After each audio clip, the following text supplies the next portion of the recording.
Bismillahirrahmanirrahim and Assalamu alaikum. Welcome to Gohar Publishers. This is Hamna bint Shehzad. Our motto is redefining the geography of education through digital resources for conceptual learning. So, dear teachers, आज की इस video में हम देखेंगे basically अपनी Gauhar English book 1 का chapter number 1 और हमारा चैप्टर नंबर 1 है टाइम टू रिमेंबर। इस चैप्टर को बच्चों को पढ़ाने से पहले मैं आपको थोड़ा सा ये गाइड करना चाहूँगी कि हो सकता है कि ये चैप्टर ग्रेड 1 के लिहाज से बच्चों को बहुत इजी लगे और आपने जो अपना एक लेसन प्लान किया हुआ है, जो कि आपको लगता है कि आपका 40 मिनट का लेसन है या आपका ब्लॉक लेसन है और 80 मिनट का लेसन है, तो हो सकता है कि ये आपकी प्लानिंग से थोड़ा जल्दी हो जाए।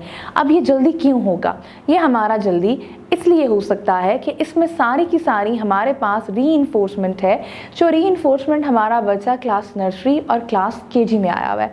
लेकिन अब एक क्वेश्चन हमारा ये होता है कि जब ये हमारी रीइंफोर्समेंट है और बच्चा केजी में हमारे पास आया हुआ है, तो हम ये क्यों उसको रिपीट करवा रहे हैं? हम ये रिपीट इसलिए करवा रहे हैं ताकि अगर हमारे पास कुछ स्टूडेंट्स ऐसे हैं जो कि हमारे पास न्यू एडमिशन है या आपकी जो ब्रेक आती है, आपकी जो एंड ऑफ टर्म की ब्रेक आती है और उसके बाद अगर बच्चे आते हैं और हमें लगता है कि बच्चे बिल्कुल ही सब कुछ भूल के आ रहे हैं, आपका जो ये वाला लेसन होगा ये एक किस्म का रीइंफोर्समेंट में जाएगा, एक किस्म का ये रिकॉल लेसन होगा, जिससे बच्चों को पता चलेगा कि हम पीछे क्या पढ़कर आए हैं और वो कौन से हमारे प्री रेक्विजिट हैं जो कि अगले चैप्टर्स को स्टार्ट करने से पहले हमें लाजमी तौर पर हमें रिवाइज करने हैं और हमें उनको अपनी फिंगर टिप्स पे रखना है। तो आइए अब हम चलते हैं अपने स्टूडेंट्स लर्निंग आउटकम की तरफ। तो सबसे पहला हमारा जो आउटकम है वो ये है, use pre reading strategies to predict a story by looking at pictures in the text.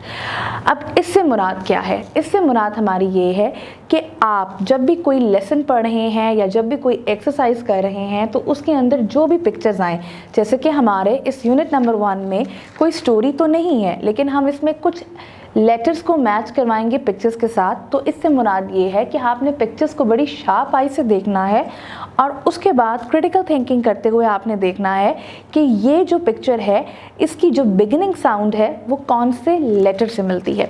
अगला हमारे पास बेसिकली जो लर्निंग आउटकम है वो है articulate the sound of letters of the alphabet in series and in random order.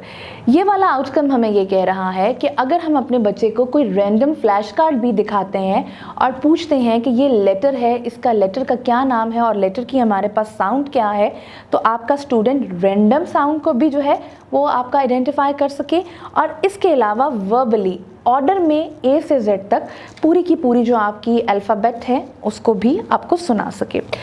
Next हमारे पास जो हमारा SLO है वो है हमारे पास pronounce and match the initial sound of common words in pictures with their corresponding letters. जैसे कि पिक्चर्स को दिखाते हुए आप बच्चे को बताओगे कि बिगिनिंग साउंड उस पिक्चर की क्या है, आपने उस लेटर से उसको मैच करवाना है।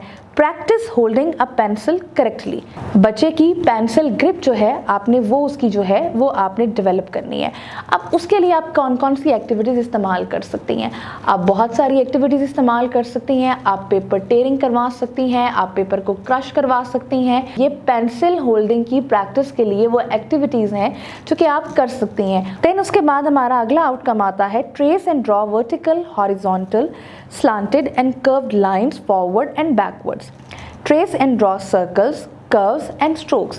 यानी कि बच्चे को आपने बताना है कि बच्चे ने हॉरिजॉन्टल लाइन यानी कि जिसको हम स्लीपिंग लाइंस कहते हैं, वो वर्टिकल लाइंस जो आपकी स्टैंडिंग लाइंस होती हैं।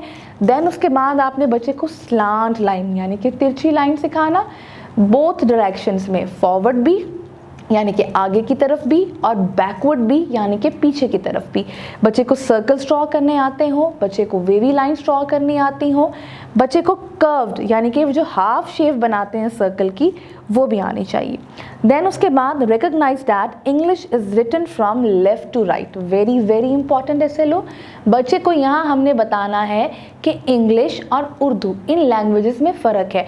जैसे कि हम बच्चे को सिखाते हैं कि उर्दू में कि वो हमारी सीधे हाथ से शुरू होती है, तो यहाँ हमने बच्चे को बताना है कि जब हमने इंग्लिश लिखनी है तो हम अपना लिखने के लिए राइट हैंड ही यूज़ करेंगे, बट इंग्लिश की जो राइटिंग डायरेक्शन होगी वो हमारी लेफ़्ट साइड से स्टार्ट होगी और हमारी राइट साइड पे एंड होगी। देन हम बच्चे को बताएंगे जो अगला SLO है, trace and right small and capital letters following appropriate writing models for regular shape and size. यानी कि बच्चे को पता होना चाहिए यहाँ पे कि जो कैपिटल लेटर की हमारे पास फॉर्मेशन होती है या स्मॉल लेटर्स की हमारे पास फॉर्मेशन होती है, हम जब 4 लाइन्स लिखने के लिए दे रहे हैं तो हमने बच्चे को ये रिकॉल करवाना है कि हमारे पास 3 तरह के जो होते हैं वो लेटर्स होते हैं।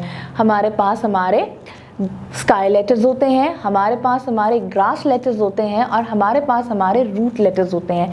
ये सारे कॉन्सेप्ट बच्चे पिछली क्लासेस में पढ़कर आते हैं। आपने ये रिकॉल करवाना है कि कौन सा जो लेटर है वो ग्रास है, कौन सा रूट है और कौन सा स्काई है, कौन सा आपकी दरमियान की 2 लाइनों में लिखा जाएगा, कौन सा ऊपर की 3 लाइनों में और कौन सा नीचे की 3 लाइनों में। ये बच्चे को बताना हमारे लिए बहुत इंपॉर्टेंट है। अगला हमारे पास SLO है, trace and right simple 1 syllable words with correct spelling, leave regular spaces between words।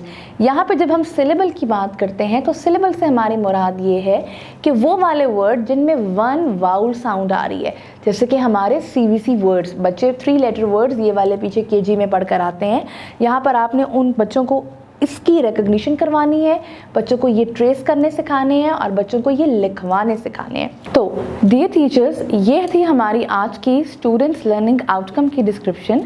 I hope आपको आज का हमारा जो वीडियो लेसन है ये पसंद आया होगा और आपने इसमें से कुछ यूज़फुल पॉइंट्स जो हैं वो ज़रूर सीखे होंगे एंड आई एक्सपेक्ट कि आप ये तमाम पॉइंट्स अपनी क्लास में यूज़ करेंगी। तो इंशाल्लाह एक नई वीडियो के साथ हम फिर मिलेंगे। अल्लाह हाफ़िज़।